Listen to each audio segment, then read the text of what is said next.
Assalamualaikum warahmatullahi wabarakatuh. Apa kabar sobat pemerhati sosial semuanya?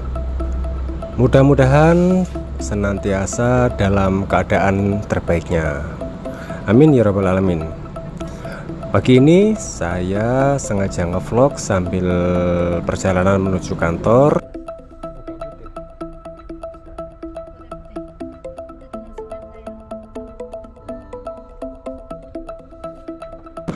Dan mengantarkan anak ke sekolah.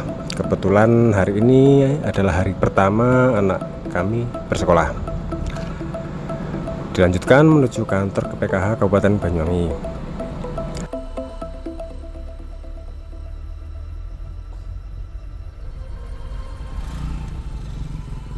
Ada yang tahu di mana kantor PKH? Jadi di tiap kabupaten ada kantor PKH-nya.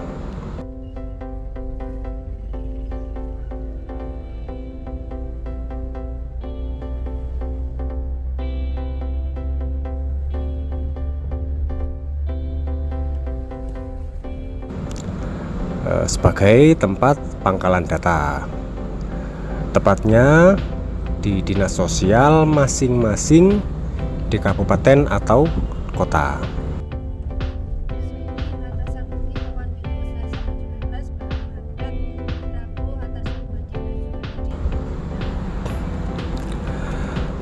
Kalau dihitung-hitung jarak yang saya tempuh dari rumah menuju kantor kurang lebih sekitar 27 km.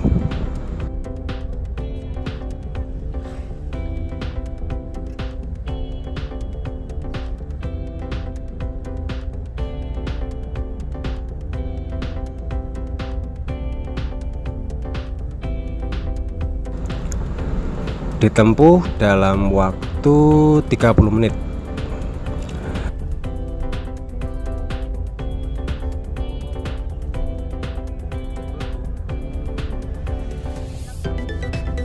Kenapa lama? Kenapa lama sekali? Karena sepanjang perjalanan disuguhkan keindahan alam, persawahan, gunung, suasana yang sejuk, yang sangat sayang bila dilewatkan dengan kebut-kebutan.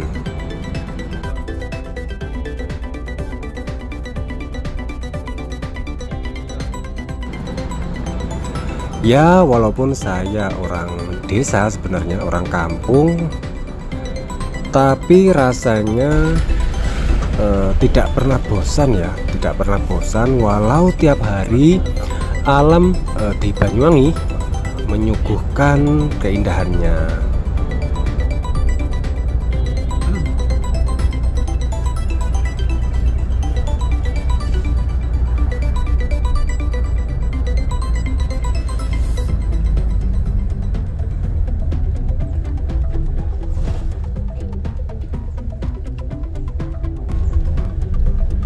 Di Mas Agis.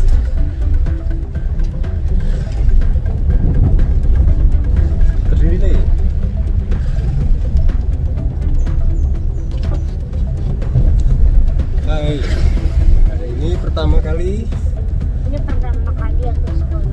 Lagi sekolah di Banyuwangi lah. setelah sekian lama daring ya. Setelah sekian lama sekolahnya pakai HP ya. Pakai tab. Seneng ya? Apa lagi senang? Iya.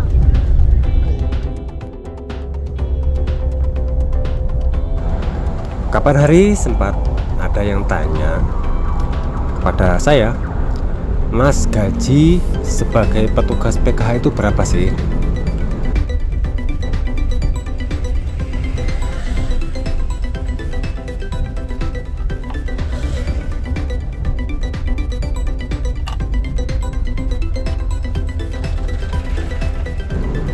Apakah cukup dengan gaji segitu?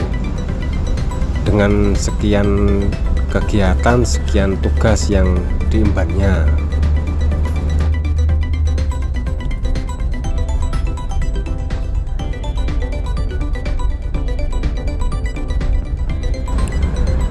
Saat itu saya jawab, untuk gaji pendamping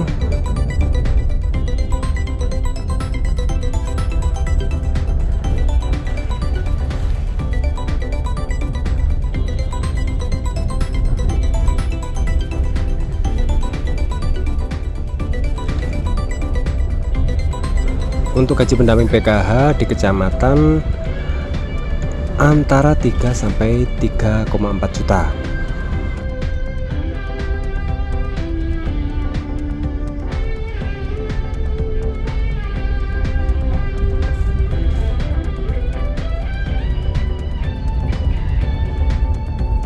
Apakah cukup? Ya, sebenarnya kalau dihitung kalkulator ya, kayaknya memang tidak cukup.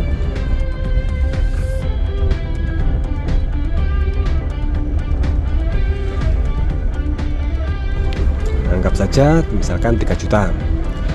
Misal untuk bensin tiap hari 20.000 misalkan.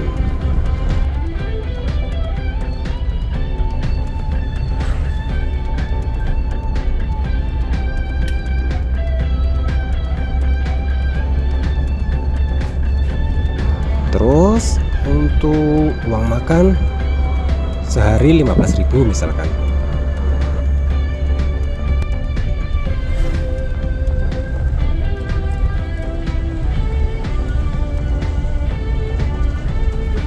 Jadi total 35.000 dikalikan untuk 30 hari ketemu 980.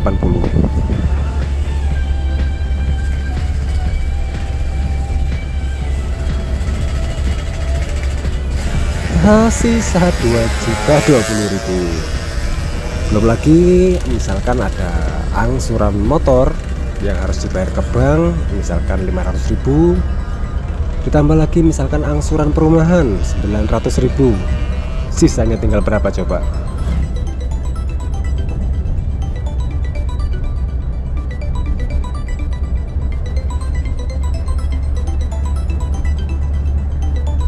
Tidak sampai 1 juta. Ya ini harus dicukup-cukupkan tentunya. Ya memang secara kalkulator kira-kira hitungannya seperti itu.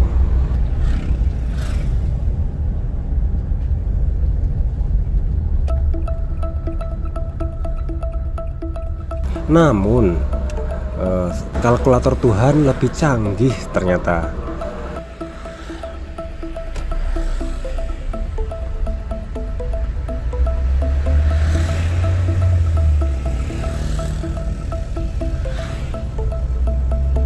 Saya sangat meyakini hal ini, bahwa satu kebaikan tambah 2 kebaikan itu hasilnya tidak selalu 3 kebaikan.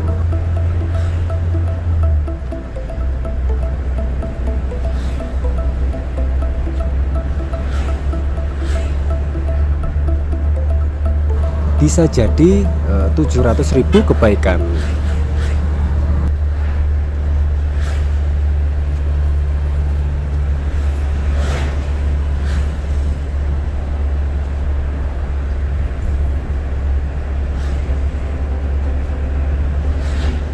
Inilah makna keberkahan yang sebagian besar dialami kita sebagai pendamping PKH.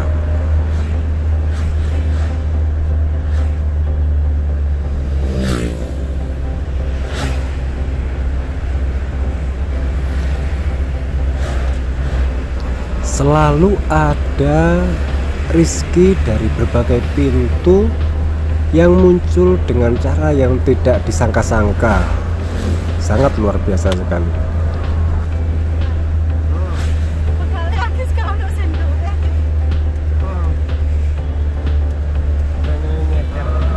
Bisa jadi tiba-tiba usaha sampingannya yang di rumah laku keras atau sukses.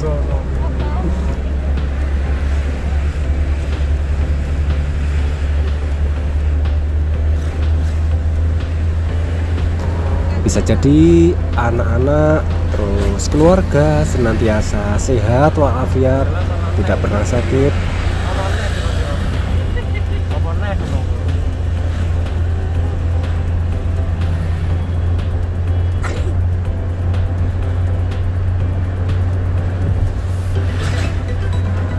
anak-anak tumbuh sehat, cerdas luar biasa, dan sebagainya.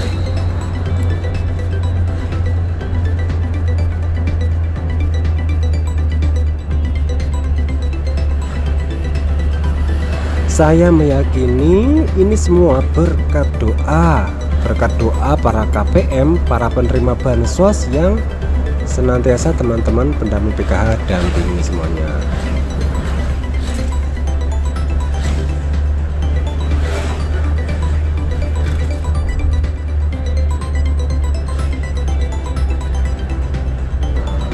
Bayangkan ketika warga yang kita bantu 1000-2000 KPM sama-sama berdoa yang baik-baik tentang kita.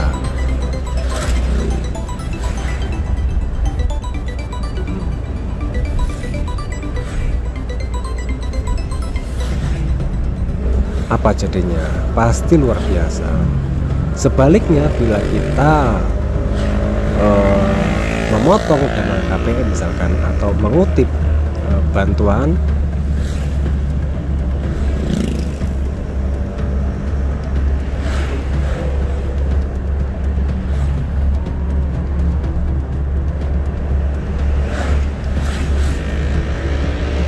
dan KPM berdoa yang buruk-buruk tentang kita, bayangkan apa yang akan terjadi pada kita.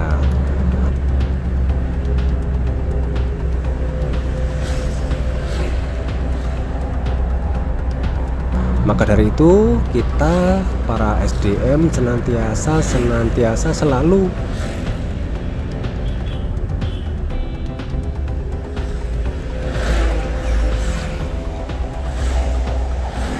berusaha agar selalu sip. Apa itu sip? Santun,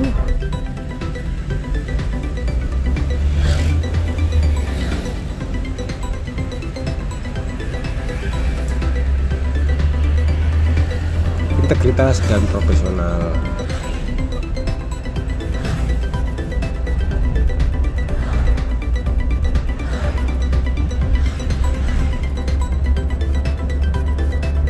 Santun dalam artian dalam memfasilitasi, dalam mengadvokasi, dalam mendampingi KPM selalu utamakan sifat santun.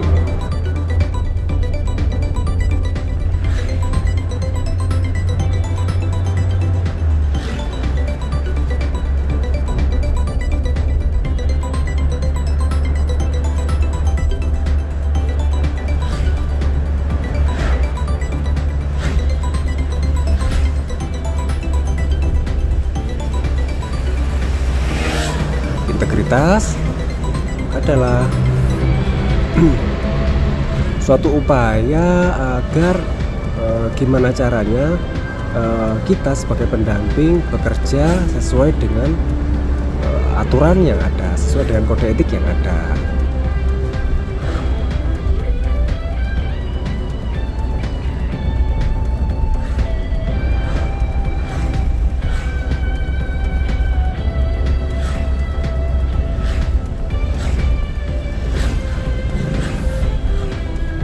Tidak melanggar peraturan seperti itu, dan profesional bekerja sesuai dengan job description.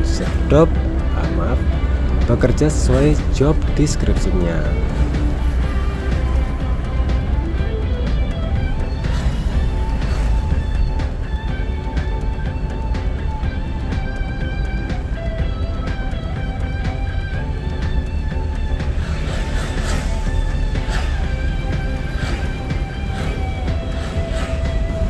Itu beberapa hal terkait dengan pendamping.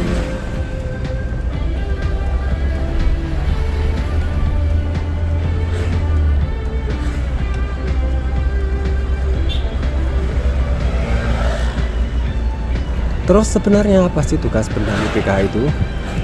Banyak sekali tugas pendamping PKH.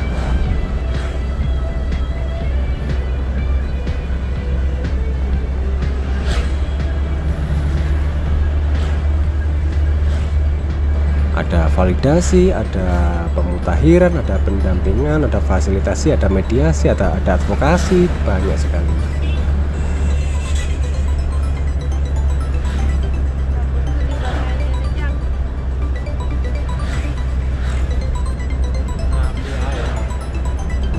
Yang pertama validasi. Validasi apa sih? Jadi gini, validasi biasanya dilakukan kepada calon penerima PKH baru, masih calon ya.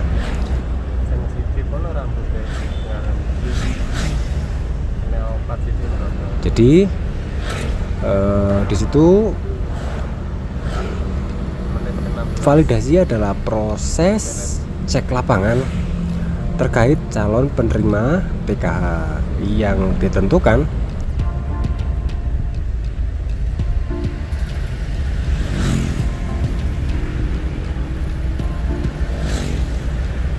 oleh pusat. Hal ini terkait juga pengecekan apakah calon penerima ini ada dan layak.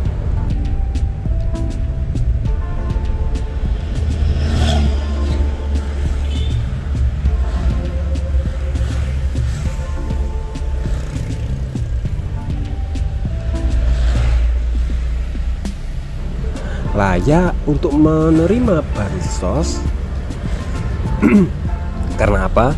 Karena PKH adalah bantuan sosial yang bersyarat.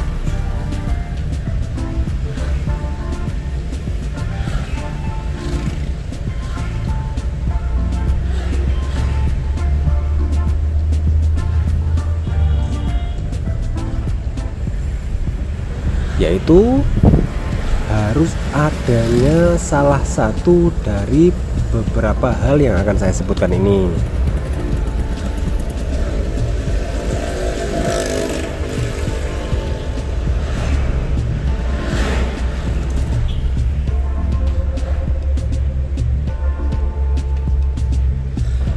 Misalkan ada komponen pendidikan, anaknya ada yang sekolah, misalkan.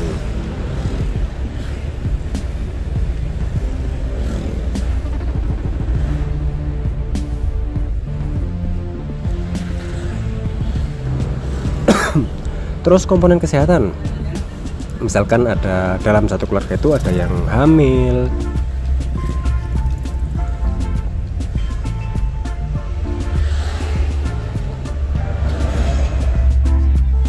atau ada yang punya ibu balita misalkan.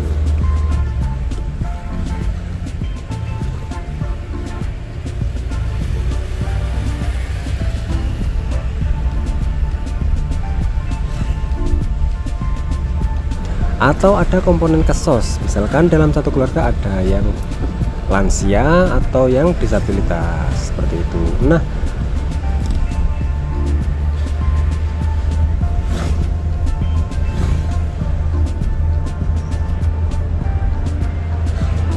syarat wajib penerima bantuan adalah adanya ketiga hal, salah satu dari ketiga hal ini.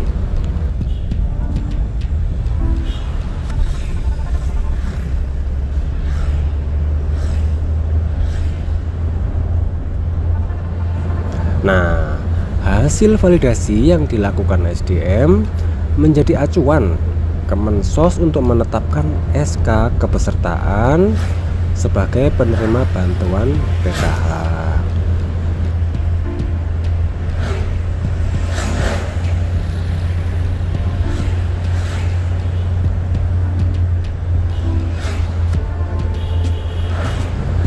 Selanjutnya, seperti yang saya sampaikan tadi, tugas pendamping juga terkait dengan penyaluran bansos.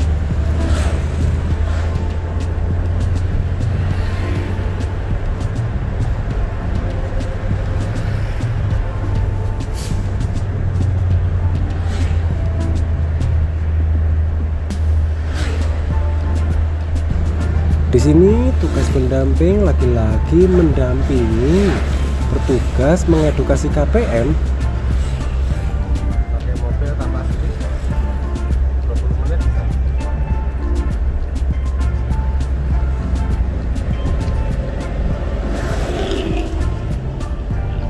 Pakai motor Bagaimana cara mengambil bantuan menggunakan ATM? Jadi kaitannya dengan inklusi keuangan.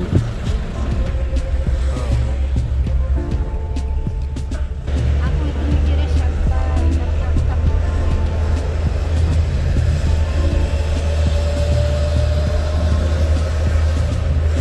sampai KPM benar-benar bisa mandiri untuk bisa mengambil bansosnya sendiri.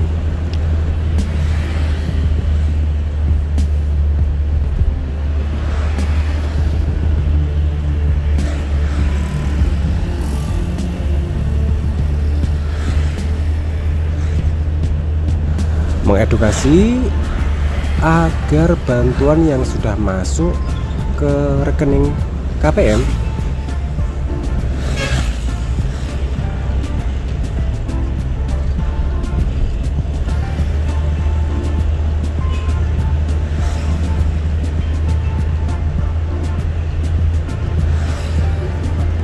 agar segera ditransaksikan.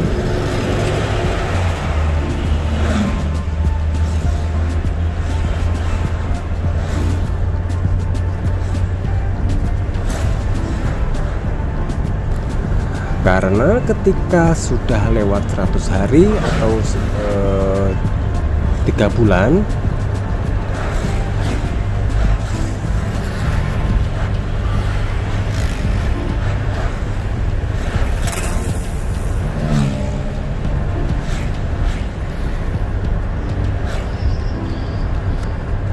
saldo akan terblokir dan tidak bisa diambil.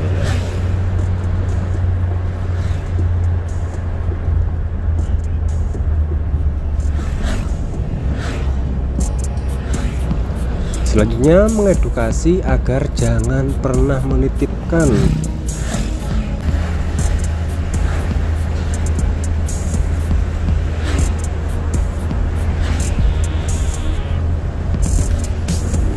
atau meminjamkan apa?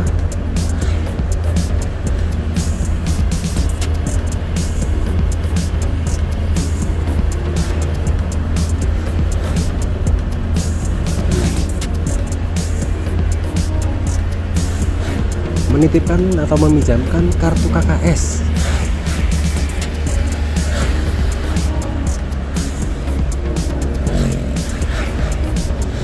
kepada orang lain, apalagi sampai dikolektifkan ke ketua kelompok. Ini jangan sampai terjadi.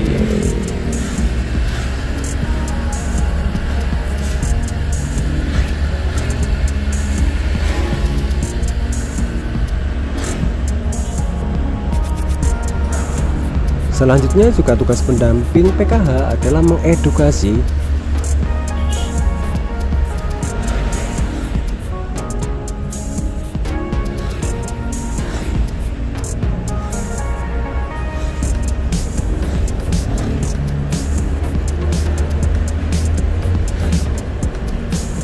agar bansos dimanfaatkan secara bijak.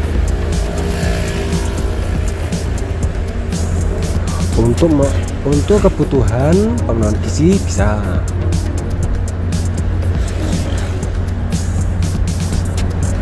kebutuhan perlengkapan sekolah bisa, dan jika masih ada bisa juga sih untuk modal usaha, ini bisa juga. Dan masih banyak lagi tugas yang akan kami share. Apalagi ya, oh ya, verifikasi. Pendamping juga tugasnya antara lain juga verifikasi. Maksudnya apa ya verifikasi? Jadi di sini verifikasi ada dua, ada verifikasi pendidikan, ada verifikasi kesehatan. Verifikasi itu apa? Adalah proses cek lapang yang dilakukan SDM PKH atau pendamping PKH tiap bulan.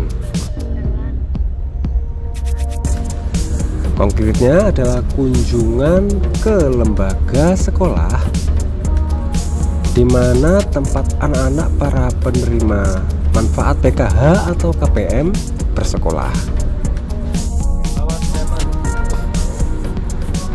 Mengecek apakah si anak KPM rajin bersekolah atau bolosan. Mengecek absensi kehadiran.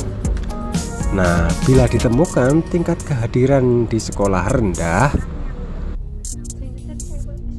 nantinya akan berdampak pada pencairan PKH. Pencairan bantuan akan dipending oleh Kemensos. Nah, ini sebagai punishment tentunya. Hal ini sudah dipahami oleh para KPM tentunya. Jadi karena memang setiap 1 bulan sekali KPM itu melaksanakan pertemuan kelompok, dan di situ para pendamping menyampaikan apa-apa saja yang menjadi kewajiban KPM dan hal-hal yang tidak boleh dilakukan KPM.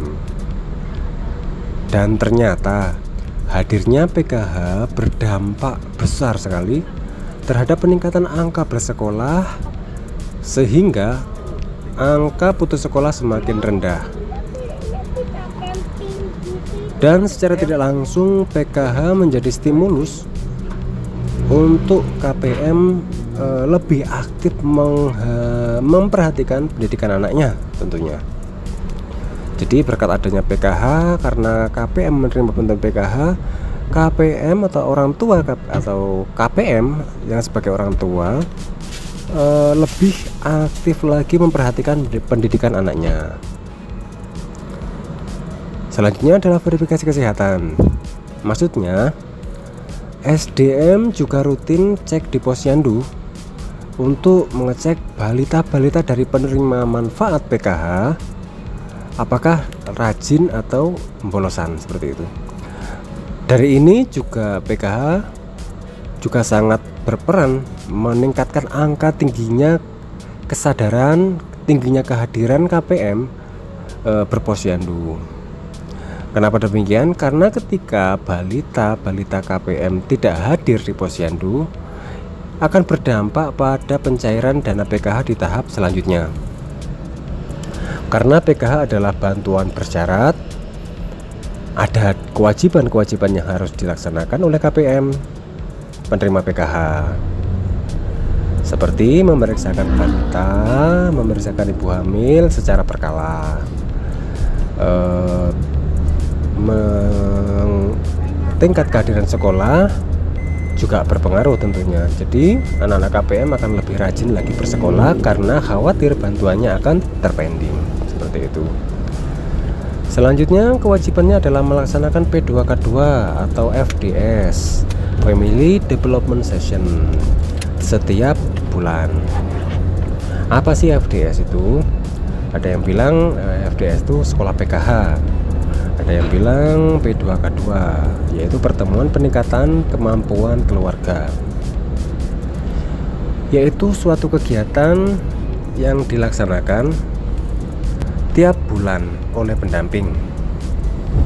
Di sini KPM diedukasi dengan berbagai kurikulum yang sudah disiapkan oleh Kemensos. Ada modul kesehatan, ada modul pendidikan, ada modul ekonomi, ada modul kesejahteraan sosial. Dalam modul pendidikan nanti diajarkan bagaimana menjadi orang tua yang lebih baik, bagaimana cara mengawal anak agar sukses di sekolah, hal-hal yang tidak boleh dilakukan ketika mengasuh anak, dan hal-hal yang harus dilakukan dalam mengasuh anak, semuanya terangkum secara apik di sini. Terus modul ekonomi, KPM diajari bagaimana membedakan antara kebutuhan dan keinginan. KPM diajari bagaimana cara mengatur keuangan keluarga. KPM diajari bagaimana cara memulai usaha. KPM juga diajari bagaimana memanage agar usahanya lancar. KPM juga diajari bagaimana menggali potensi yang sekiranya menjadi puing-puing pundi-pundi ekonomi. Selanjutnya modul kesehatan atau gizi. Di sini KPM juga diajarkan bagaimana pemenuhan gizi keluarga. Dan selanjutnya adalah modul kesos terkait dengan lansia dan disabilitas. Semuanya dirangkum secara apik yang tentunya akan dibawakan oleh teman-teman pendamping di lapangan. Selanjutnya adalah rekonsiliasi. tugas pendamping selanjutnya adalah rekonsiliasi. Apa sih rekonsiliasi ini? Jadi gini, setelah SP2D atau data bayar dari pusat turun, tugas pendamping adalah mengedukasi KPM agar bansosnya segera diambil, ditransaksikan, dan bansosnya dimanfaatkan secara bijak. Ingatkan pesan Bu Menteri bahwa bansos tidak boleh untuk beli rokok misalkan. Jadi di sini tugas pendamping adalah mengecek satu persatu setiap KPM dampingannya atau penerima bantuan sosial yang menjadi pendampingannya yang sudah cair bantuannya, dan mengecek KPM-KPM yang saldonya masih belum terisi atau belum masuk. Selanjutnya data direkap dan dilaporkan menggunakan aplikasi Android di EPKH, dengan harapan mudah-mudahan di tahap selanjutnya bantuan bisa segera cair. Tugas pendamping selanjutnya adalah pemutakhiran data. Jadi kalau dibilang, kalau saya boleh milih antara data-data yang ada di Indonesia saat ini, data yang paling mutakhir menurut kami adalah data di PKH. Karena apa? Karena setiap hari data itu dimutakhirkan oleh teman-teman pendamping. Ketika anak lahir dimasukkan di entry, ketika anak pindah sekolah, pindah jenjang sekolah, semuanya termutarkan dengan rapi. Jadi segala perubahan data yang terjadi pada KPM akan terekam dengan baik berkat keuletan teman-teman pendamping PKH, sehingga kita bisa mendeteksi mendalam terkait data KPM secara real time seperti itu. Saya kira itu dulu ya teman-teman. Kita sambung lagi nanti di ngevlog selanjutnya sambil kita ngoceh. Kita bahas tentang PKH yang lebih update lagi. Kurang lebihnya mohon maaf. Assalamualaikum warahmatullahi wabarakatuh.